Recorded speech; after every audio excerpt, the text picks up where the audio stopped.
Nah, sekarang kita lanjut nih, sistem ekonomi yang lainnya. Selain dari yang tradisional dan yang komando atau terpusat tadi, ada yang namanya sistem ekonomi terbuka atau ini dikenal juga dengan sistem ekonomi pasar bebas. Gitu ya. Maksudnya apa nih? Kayak apa sih yang dibilang sistem ekonomi terbuka? Ini yang pasti peran dari pihak swasta sangat tinggi. Maksudnya, ya jadi proses produksi, proses distribusi, pokoknya segala kegiatan ekonomi itu merupakan tanggung jawab dari pihak swasta inilah ya. Jadi kayak alat produksi, bahan baku, semuanya pihak swasta yang ngatur gimana cara ngedapetinnya, gimana memprosesnya.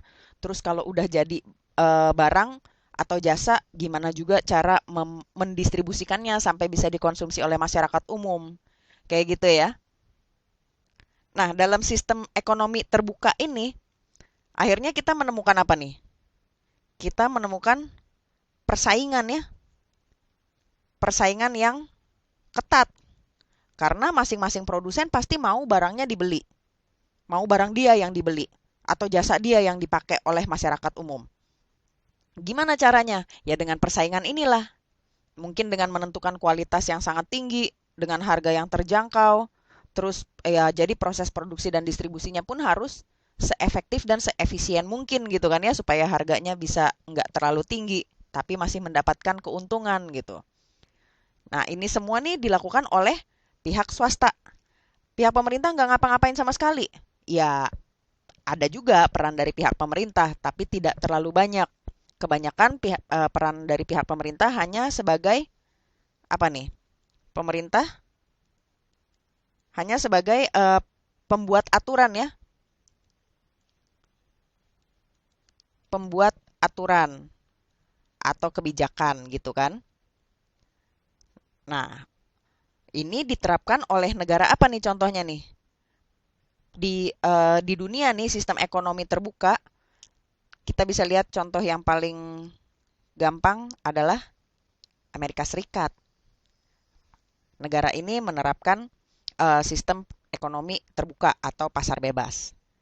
Nah, yang terakhir ada yang namanya sistem ekonomi campuran.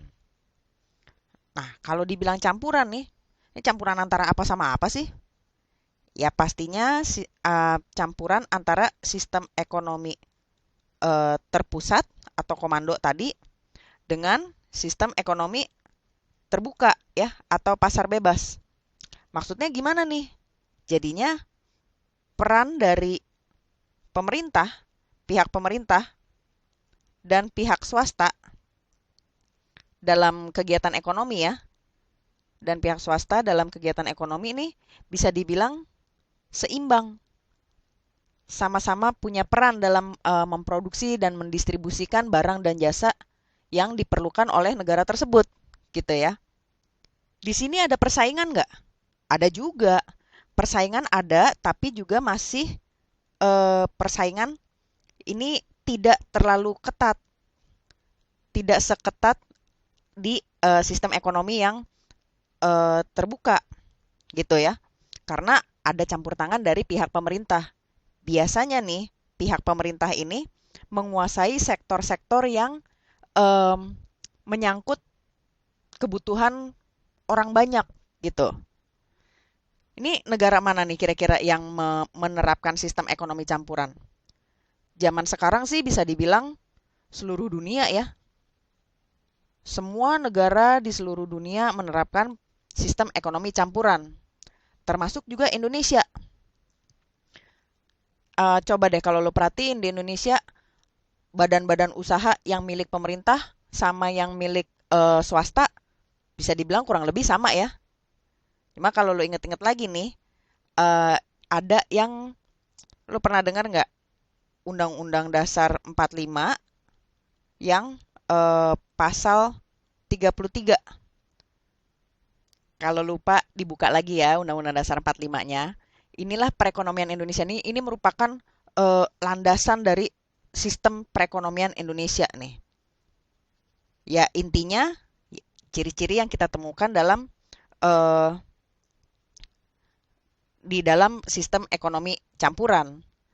Ini yang dirasa paling cocok untuk negara kita dari sejak merdeka sampai sekarang nih. Nah, sampai di sini selesailah kita membahas tentang ilmu ekonomi dan masalah-masalah yang dihadapinya. Kita lanjut di bab selanjutnya ya.